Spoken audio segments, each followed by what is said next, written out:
All right, I got a few parts for the Ventrac today, and I figured I'd go and film it. Just hopefully it'll help somebody out in the future. Mainly to diagnose it. It's a pretty easy part to change out, a couple screws. But anyway, this injection coil for cylinder number 1 has failed. So the symptoms that the tractor was having, I will show you, but I was running the power rake for about 30 minutes or so, doing some grading. The engine came up to temperature. It started to get hot. It was pretty hot that day, which I don't think would matter, the ambient temperature, but this ignition coil number 1 started to fail, and when it did, you could tell immediately that it was running on low power. That the tractor actually wouldn't pull the power rake anymore. It's a totally different sound to it, and if you pulled the choke out, you could actually see fire coming out the exhaust. So I'm going to mimic that for you right now with the engine coil. This will run just perfectly smooth, but as the engine comes up to temperature, cylinder number 1 will shut off because this ignition coil is failing. And the only way that I know to diagnose it is you literally just turn the tractor on, pull the spark plug cap off. If you don't hear any change, then it's probably failed. So what I did is I pulled that one off. That's number 1 bank, and it did not have any change to it. I went to number 2. When I pulled it off, it started running on 1 cylinder, and it was a noticeable change. So that's the easy way to diagnose it. So I'm going to mimic that for you right now. I'm going to crank the tractor. It's going to run perfectly smooth.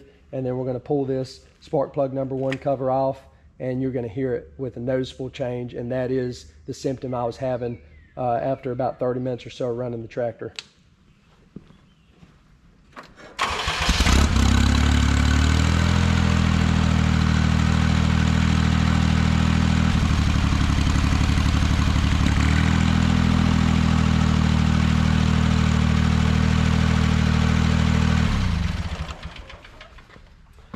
All right, let's get this thing changed, and since we're changing it, we're going to go and change all 3 spark plugs.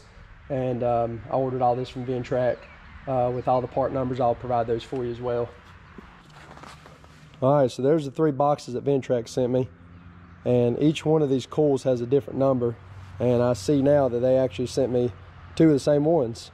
So these are the 2 part numbers for cylinder number 3. That's the new part number for cylinder number 2. I would be willing to bet that they're all identical, other than the fact that this has a 3 on it, this has a 2 on it, and that has a 1 on it, just to tell you what cylinder it goes to. So we're just going to use one of these from cylinder number 3 and just try it on number 1. I feel certain it's going to work.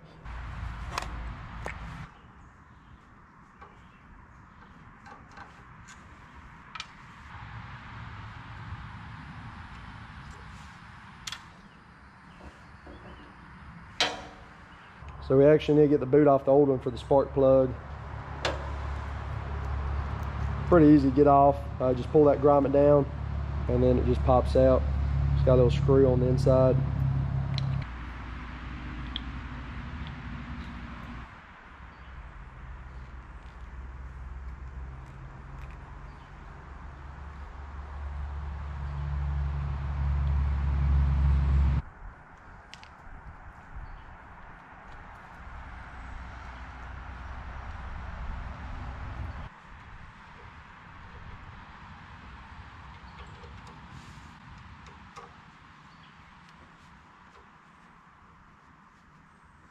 Spark plug sockets are 5/8.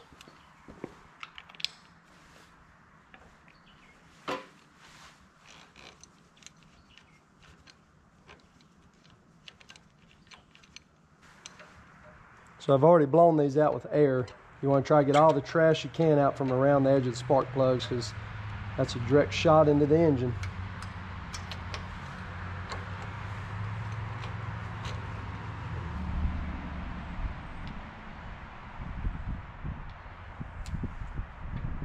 There's the old plugs, not too bad. And I've got a gapping tool, it's supposed to be gapped to 25 thousandths. And see, those are still pretty tight, so not too bad. That one's a little loose.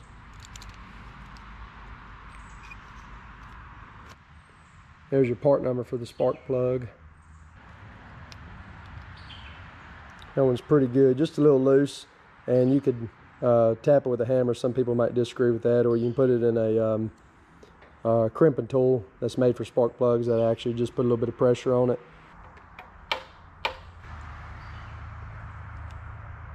It's perfect.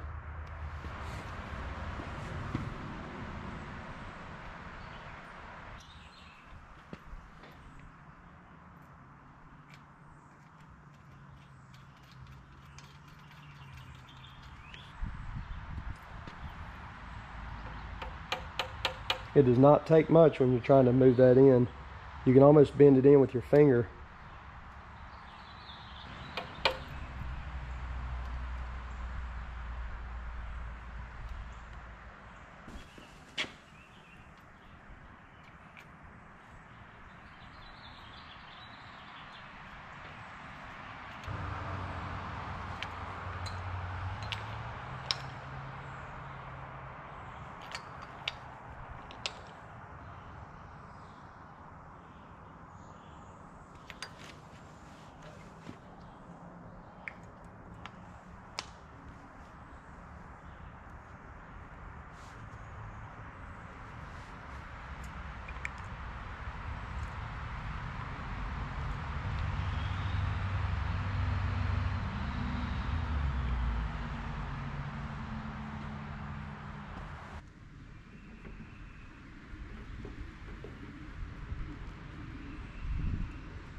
All right, we're back again 5 days later. I got another part in. The igniter did not fix the issue for cylinder number 1.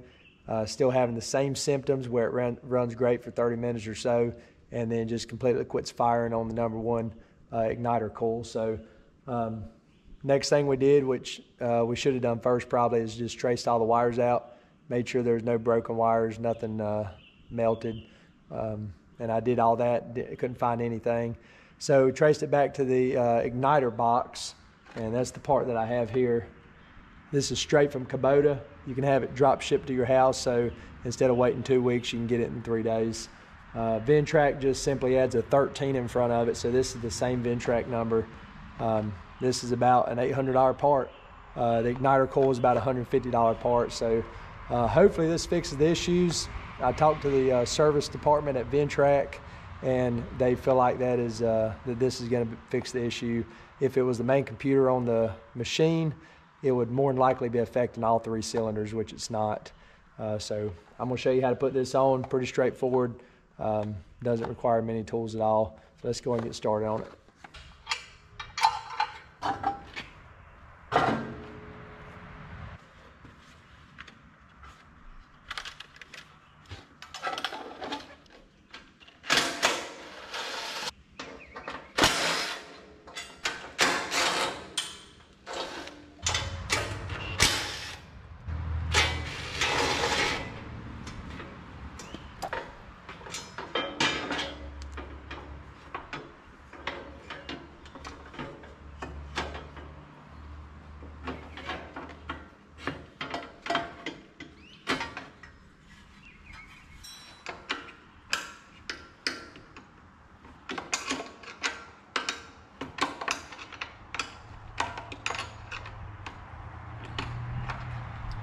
Half inch.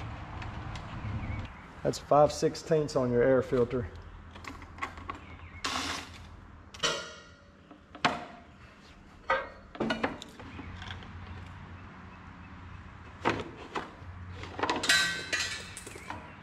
So here's your igniter box. It's right here beside this air filter bracket.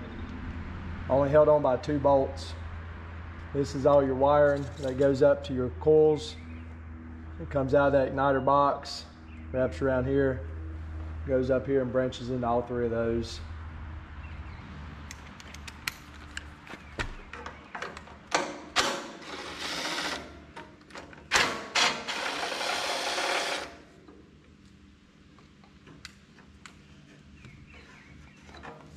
These bolts are 7/16. All right, there's your old igniter box, and matches up with our new part number. This top plug, the 8-prong plug, that's the one we unplugged. That's the only one that's using the Ventrac setup according to the service department. And there is no blank plug that goes over this. I'd asked about that when I called them.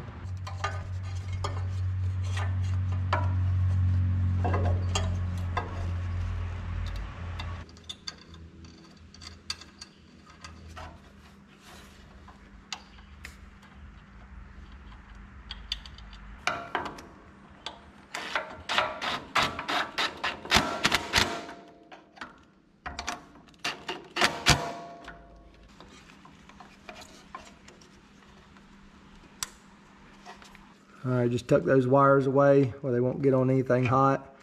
This deflector plate on the muffler gets pretty hot. Originally the wires were actually behind the igniter box, but I'm gonna put them right there. It seems like a better place.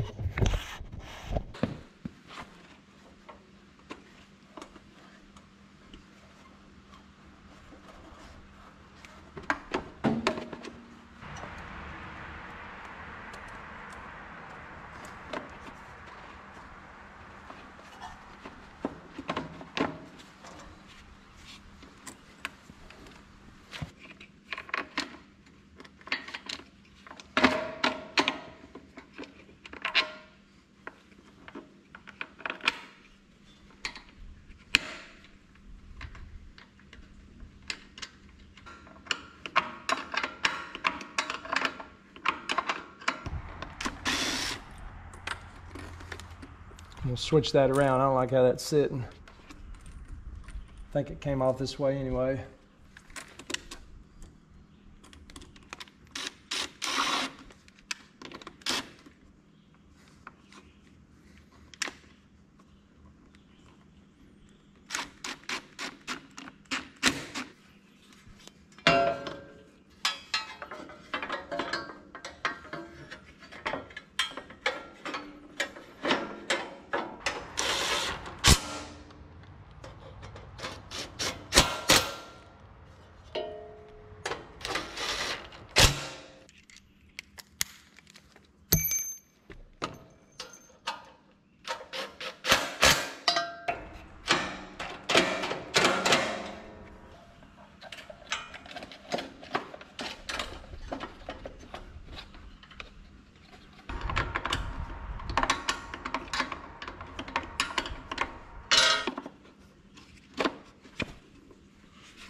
All right, I'm gonna go run it for a little bit and see if it fixed the issue.